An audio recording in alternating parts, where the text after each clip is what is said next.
Obrigado, senhor presidente, senhores vereadores, senhoras vereadoras, senhores e senhoras. Esse é o primeiro discurso que eu faço nessa tribuna depois do primeiro turno das eleições. Então, em primeiro lugar, eu quero agradecer aos 11.800 eleitores e eleitoras que depositaram em mim seus votos para deputado federal. Felizmente, não foi o suficiente para garantir a minha eleição, mas eu quero aqui comemorar o avanço do meu partido, o Partido Socialismo e Liberdade, que aumentou a sua bancada de deputados federais em todo o país e que obteve nessa eleição 100 mil votos para deputado federal a mais do que em 2014. Então, nosso partido tem conseguido, apesar de todas as adversidades da conjuntura, crescer e se afirmar como uma alternativa socialista e libertária para o Brasil. Quero especialmente saudar a eleição das companheiras Talíria Petroni, eleita para deputada federal, das companheiras Mônica Francisco, Renata Souza e Dani Monteiro, que as 4 mulheres negras eleitas para o Parlamento Federal e para o Parlamento Estadual, mantendo viva a luta e a memória da nossa companheira Marielle Franco. Acho que o PSOL também cumpriu um papel importante ao reafirmar a importância da participação das mulheres, especialmente das mulheres negras, na política brasileira. Por outro lado, senhor presidente, senhores vereadores, senhoras vereadoras, eu não posso esconder que estou extremamente preocupado com o segundo turno das eleições presidenciais no Brasil. As pesquisas indicam que elegeremos um fascista para a presidência da República. Um homem que diversas vezes declarou o seu apoio à ditadura militar, que uma vez criticou a ditadura militar, mas porque ela tinha que ter matado mais, porque torturou e não matou. Um homem que faz questão de o tempo inteiro manifestar, o seu apreço, a sua admiração por um dos maiores torturadores do Brasil, que foi o Coronel Ustra. O candidato a presidente, que durante a campanha eleitoral fala em fuzilar os seus adversários. Aliás, não só ele, alguns dos seus candidatos eleitos ao parlamento pelo país têm falado claramente em varrer a bala à esquerda. O próprio candidato, no seu discurso, comemorando a vitória no primeiro turno, falou em acabar com todo o ativismo social do país. Não são bravatas, senhores vereadores e senhoras vereadoras. O pensamento do Jair Bolsonaro tem o DNA da extrema-direita. As correntes políticas, as concepções políticas, elas têm seu DNA, têm sua história. E nós precisamos ter sabedoria, ter clareza, ter informação suficiente para extrair lições da história. A eleição para a presidência da República de um sujeito que tem no seu DNA político a extrema-direita é muito perigoso para o futuro do nosso país. A extrema-direita, ela tem a sua origem na resistência da nobreza e da aristocracia às revoluções burguesas do século XVII e do século XVIII. são descendentes daqueles representantes do antigo regime que resistiram à ascensão do capitalismo. E no seu DNA político, sempre esteve inscrito a negação do princípio de igualdade entre os cidadãos e as cidadãs.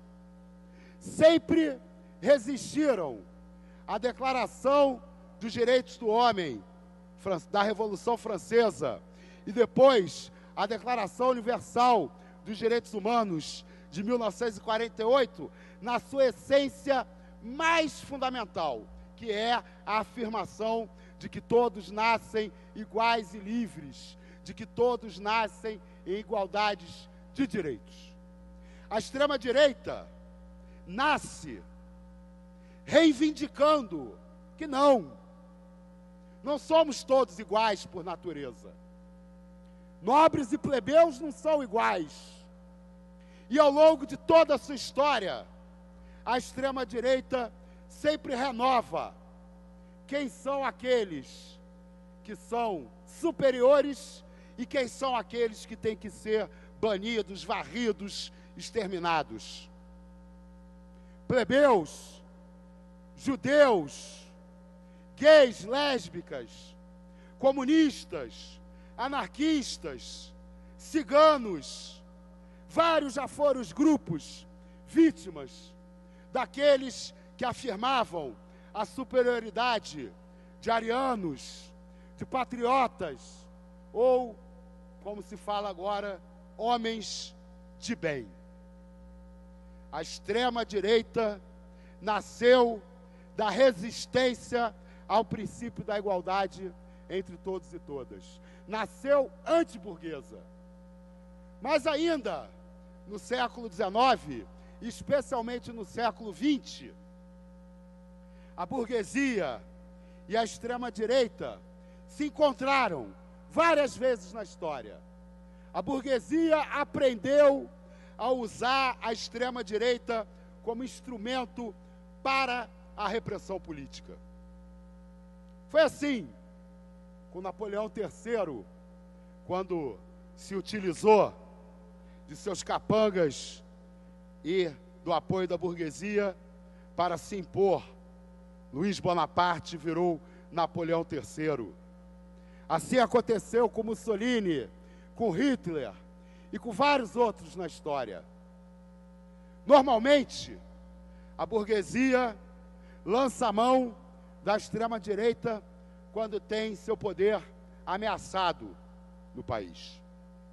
Hoje, no Brasil, setores importantes do grande capital aderem à candidatura de Jair Bolsonaro, porque enxergam no Jair Bolsonaro a disposição de se comportar como um capitão do mato e impor com força e com violência as reformas contra os direitos dos trabalhadores e das trabalhadoras que já vêm ocorrendo no Brasil nos últimos anos, mas que se precisa radicalizar.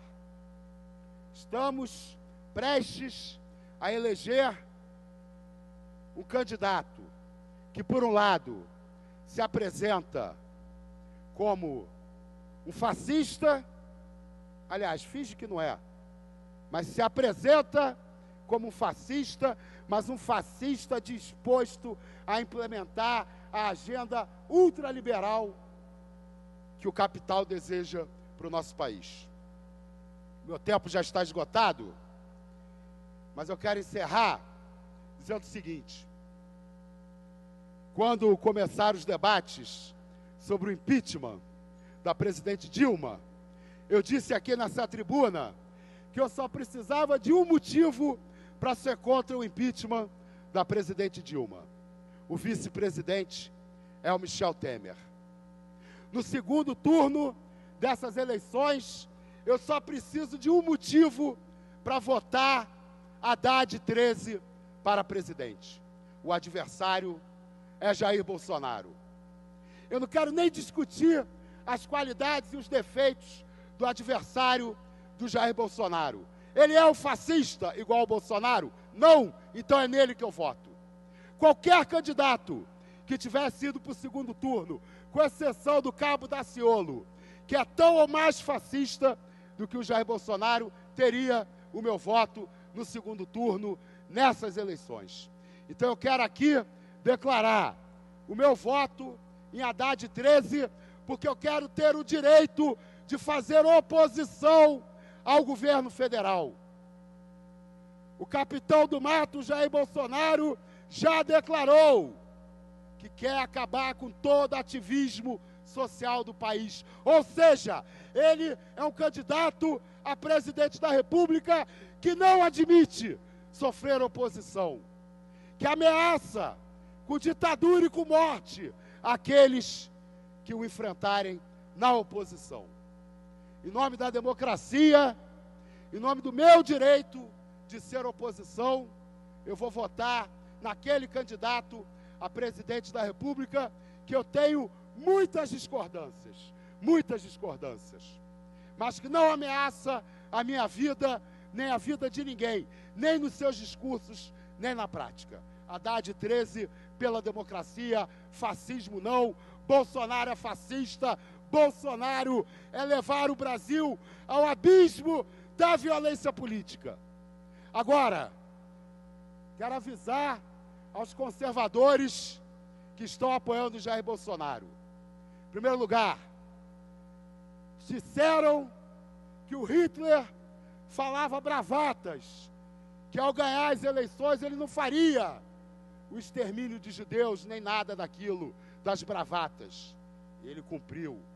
Disseram que as instituições controlariam Adolf Hitler. Não controlaram. Estamos vivendo no Brasil o mesmíssimo risco. Colocar no comando do Executivo Federal alguém que diz que é preciso um banho de sangue no nosso país. A primeira onda do banho de sangue pode atingir os inimigos dos conservadores. A segunda onda do banho de sangue pode atingir os conservadores. Não se iludam.